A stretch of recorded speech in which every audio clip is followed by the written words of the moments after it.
This time on Lemon's World, we're going to talk about this super awesome 59 Pontiac Bonneville that showed up at the race this year at Buttonwillow. $500 my ass. Why, you ruined classy. But first, let's talk about the 10 generations of Pontiac Bonneville. Now, the Pontiac Bonneville, of course, is named after the Bonneville Salt Flats, Bonneville Speed Week, and all that. The car itself has nothing to do with any of that.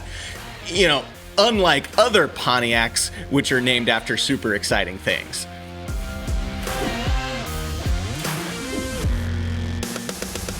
Yeah, why is it that car companies that name cars after famous races or famous racetracks, cars sound like Sebring, not from Sebring.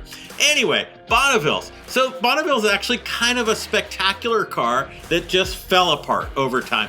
So it started out, it's this fuel-injected, preposterously expensive package. I think it's 57, right? That nobody bought because it cost like twice what a Cadillac costs.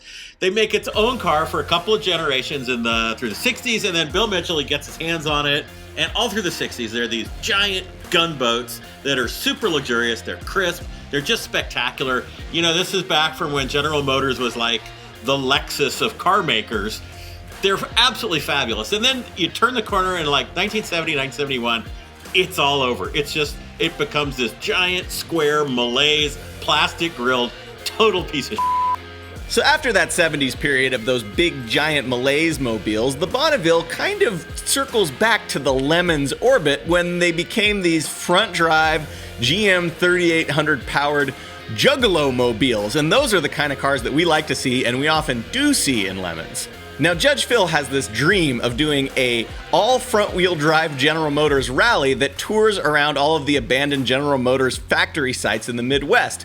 Now, Phil has all of these ideas about the car he's going to bring, whether it's a Malibu Max or a Saturn L300.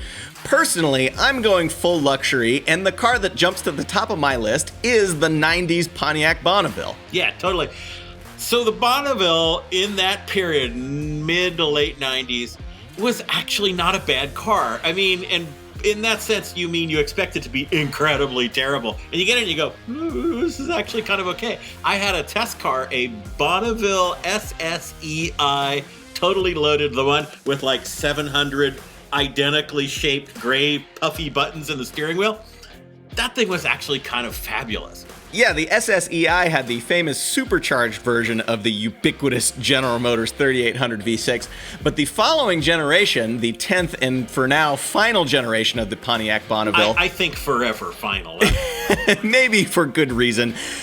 They had a version called the GXP, which had a Cadillac Northstar V8, which as far as modern Bonnevilles go, that's about the top of the market. Okay, so all of which is just background. So this brings us all the way back to this spectacular 1959 Bonneville Lemon's car that shows up at Buttonwillow. Well, first of all, the guy, he's an East Palo Alto firefighter. He went to this old abandoned house. There were 20 dead, derelict, rusting cars in the backyard. They all had to get cleared out. The owner said, take them all, make them all go away. Don't give me a citation. Just keep them. That's how he got the car. And as far as why you ruin classic, well, we may be a little biased, but we don't feel like running a car in a Lemons race is ruining it. First of all, it's way more fun than sitting next to it in a folding chair at a Cars and Coffee.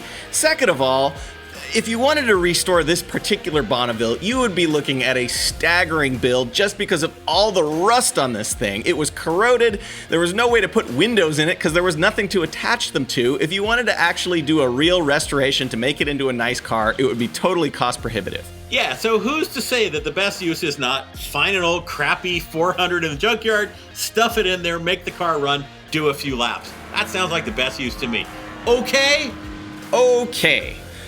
So, if you aren't one of those people who worry about $500 my ass and why you ruin classic, I'm sure you've got a bunch of good ideas of what kind of real cool ass old classic car that you would bring to a Lemons race.